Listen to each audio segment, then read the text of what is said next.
आपका स्वागत है आपके अपने YouTube चैनल महाअध्ययन में। वीडियो को लाइक करें और अगर आपने अभी तक चैनल को सब्सक्राइब नहीं किया है तो जल्दी से कर दें। आज हम करने जा रहे हैं हमारी 7वीं कक्षा की सामाजिक विज्ञान, वो भी भूगोल से, वर्कशीट नंबर 16 और आज हमारी तारीख है 20 नवंबर और हम पढ़ रहे हैं वायु के बारे में। आपको याद है हम जब भूगोल की वर्कशीट्स कर रहे थे, या ये कहें कि हमारी वर्कशीट जब भूगोल से आ रही थी, तो कुछ इसी तरह की बातें या इसी विषय पर हम काफ़ी सारी बातें कर चुके हैं और इसी संदर्भ में अब आज हम आगे पढ़ने जा रहे हैं। सबसे पहले यहाँ पर हमें वायुमंडल के बारे में बताया गया है और एक बार हम उसे देख लेते हैं। पृथ्वी के चारों ओर फैले वायु के आवरण को वायुमंडल कहते हैं। आप सभी को पता है कि हम पृथ्वी पर रहते हैं और हमारे पृथ्वी के चारों तरफ हवाएं हैं और ये जो हवाओं की जो परतें हैं, आवरण है, मतलब हवाओं ने जो हमें घेर रखा है, इस घेरे हुए आवरण को ही हम वायुमंडल कहते हैं। और पृथ्वी पर जितने भी जीव जंतु हैं, जिसमें हम भी शामिल हैं, सभी प्रकार के जीव, यानी कि जिसके अंदर भी जीवन है, जिसके अंदर जीवन है, उसे अगर जिंदा रहना है, जीवित रहना है, तो उसके लिए ये वायु और वायुमंडल दोनों ही बहुत जरूरी हैं। सांस लेने के लिए भी हमें वायु चाहिए और सूरज की हानिकारक किरणों से बचने के लिए भी हमें इसी वायु की ज़रूरत है और इसी वायुमंडल की ज़रूरत है।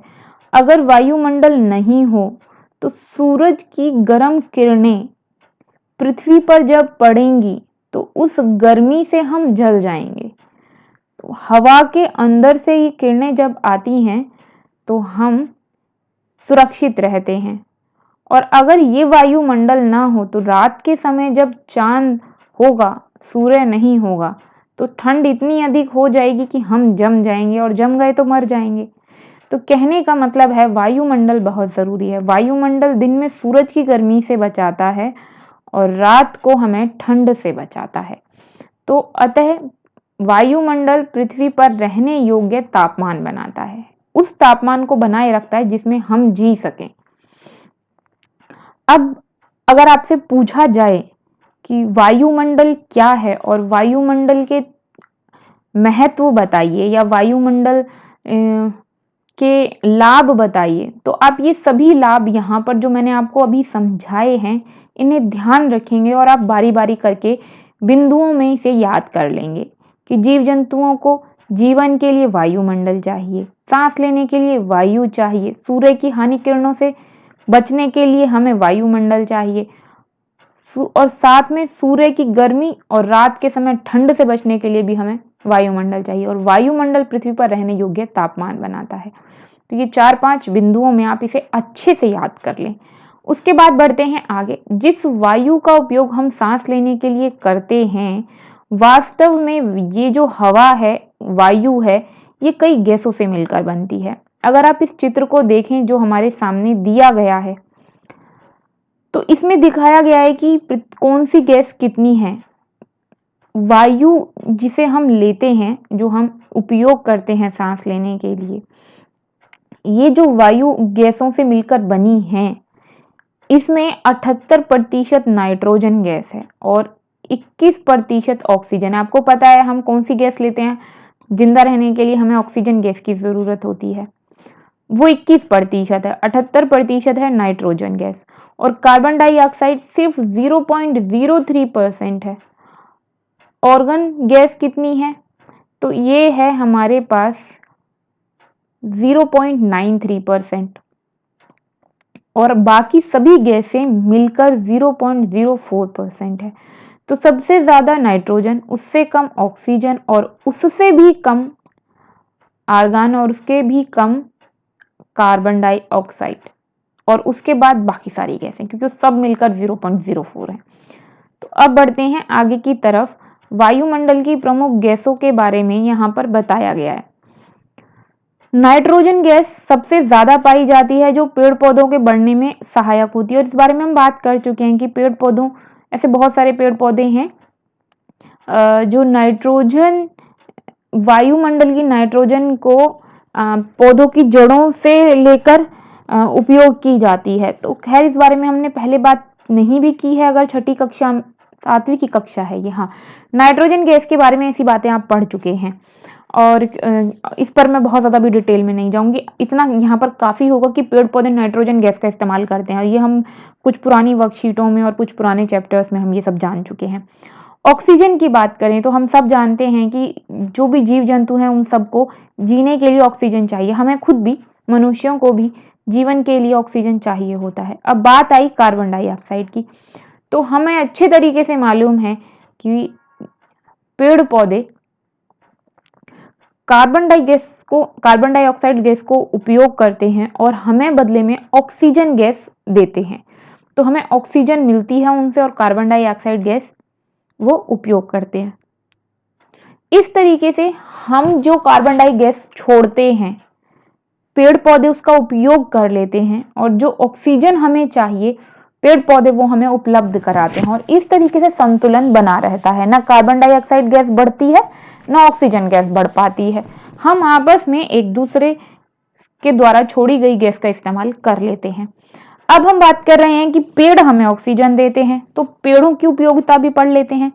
यदि हम पेड़ काटते हैं तो वायु में ऑक्सीजन और कार्बन डाइऑक्साइड का संतुलन जो है वो बिगड़ेगा और बिगड़ जाता है। क्यों?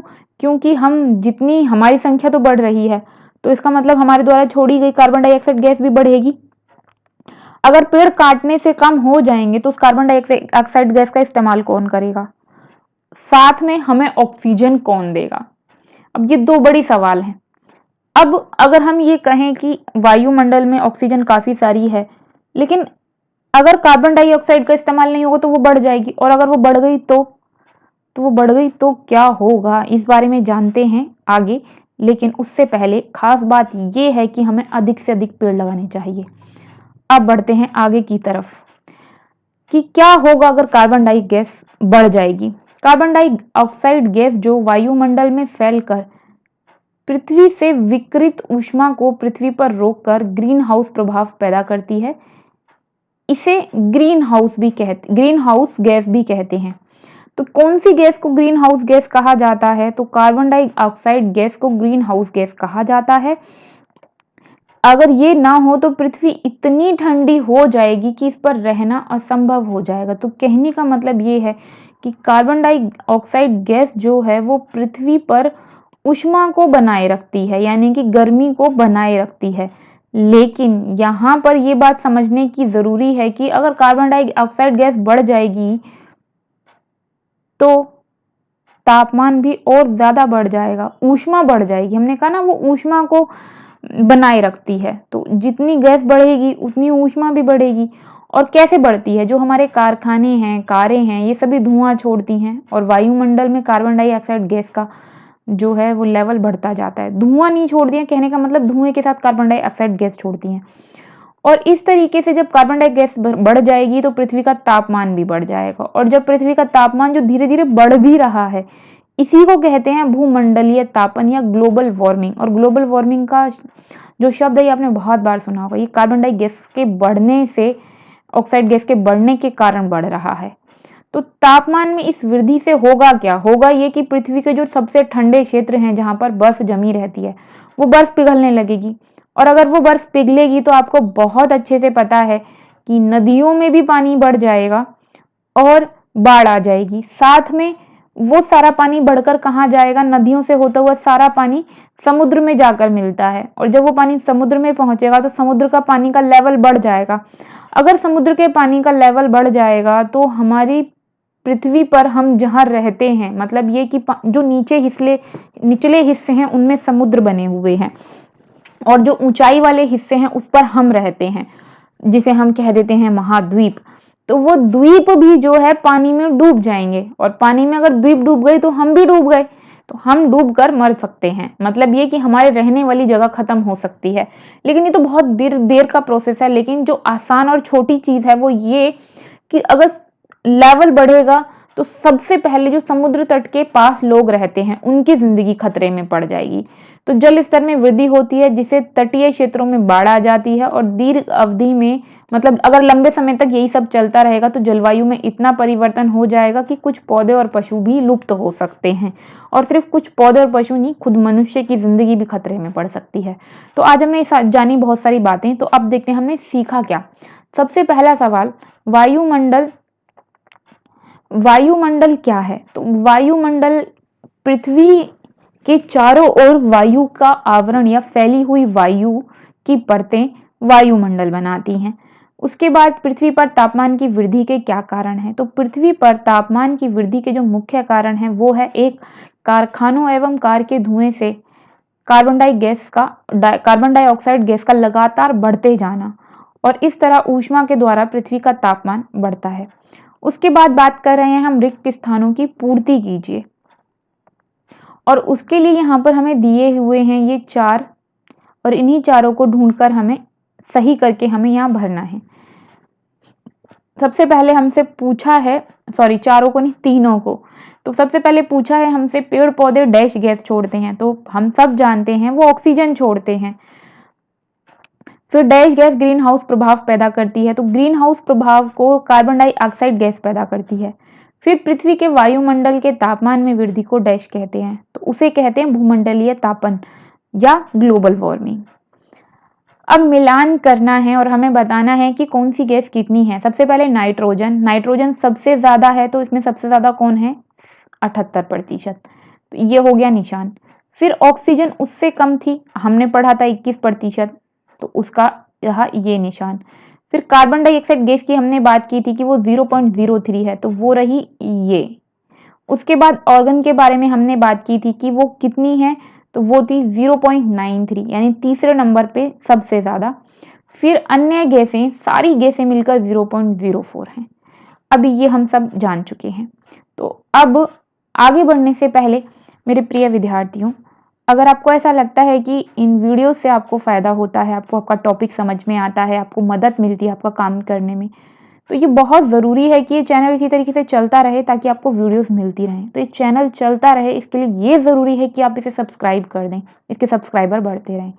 तो अगर आपने अभी तक चैनल को सब्सक्राइब नहीं किया है तो प्लीज़ चैनल को सब्सक्राइब कर दें, ताकि आपको वीडियोस आगे भी मिलती रहें, आप अपनी पढ़ाई को इसी तरह से आसानी से कर पाएँ। तो आपकी वीडियो के नीचे एक रेड कलर का निशान आ रहा है जिस पर लिखा है सब्सक्राइब, उसे क्लिक करने पर उसका कलर चेंज हो जाएगा और वहाँ लिखा आएगा सब्सक्राइब, मतलब अब चैनल सब्सक्राइब हो गया। एक ही बार सब्सक्राइब करना होता है। फिर मिलते हैं ऐसी ही अच्छी सी प्यारी सी वीडियोस के साथ। तब तक के लिए स्वस्थ रहें, खुश रहें। नमस्कार और धन्यवाद।